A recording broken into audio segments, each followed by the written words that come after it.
রাজনৈতিক অস্থিরতার প্রেক্ষাপটে ১৯৭৫ সালের ৭ নভেম্বর সিপাহী জনতার বিপ্লবের মধ্য দিয়ে দেশের গণতন্ত্রে এক নতুন যাত্রার সূচনা করেন বিএনপির প্রতিষ্ঠাতা ও সাবেক সেনাপ্রধান শহীদ রাষ্ট্রপতি জিয়াউর রহমান। এরপর থেকে বিএনপি দিনটিকে জাতীয় বিপ্লব ও সংহতি দিবস হিসাবে পালন করে। দীর্ঘ ১.৫ যুগ পর রাজনীতির মুক্ত আকাশে তাই জিয়াউর রহমানের জন্মভূমি বগুড়ায় দিবসটিকে ঘিরেছিল বর্ণাঢ্য সব আয়োজন।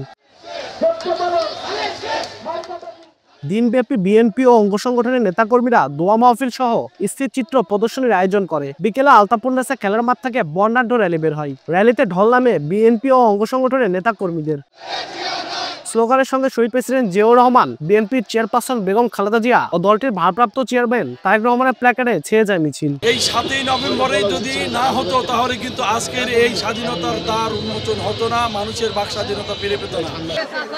শহীদ রাষ্ট্রপতি জিয়াউর রহমান রাষ্ট্র পরিচালনার দায়িত্ব পেয়ে উনি যখন দেশের জন্য কাজ করছিলেন, তারপরে উনি উপলব্ধি করলেন এই দেশকে সঠিকভাবে মানুষের উপকার করার জন্য, দেশের উন্নয়নের জন্য একটি রাজনৈতিক দলের প্রয়োজন।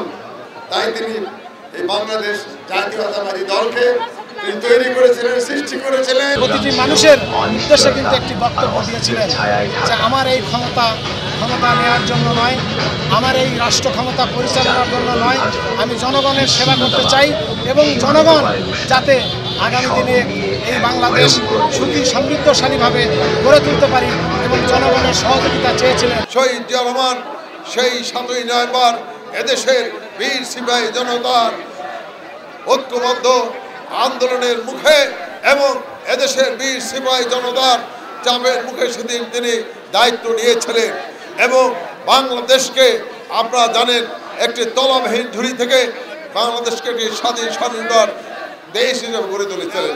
২৪শে আগস্টের পরে আবার বাংলাদেশের মানুষ নতুন করে স্বাধীনতা পেয়েছে, সার্বভৌমত্ব পেয়েছে। আমরা এই স্বাধীনতা সার্বভৌমত্বকে সকলে মিলে ঐক্যবদ্ধভাবে এটি আমরা বিনির্মাণ করতে চাই। দিনের শেষে সন্ধ্যায় শহরের সাতমাথায় স্থাপিত এলইডি স্ক্রিনে প্রামাণ্য চিত্র প্রদর্শনের মাধ্যমে শেষ হয় আয়োজন। আব্দুল আউয়াল, সময় সংবাদ, বগুড়া।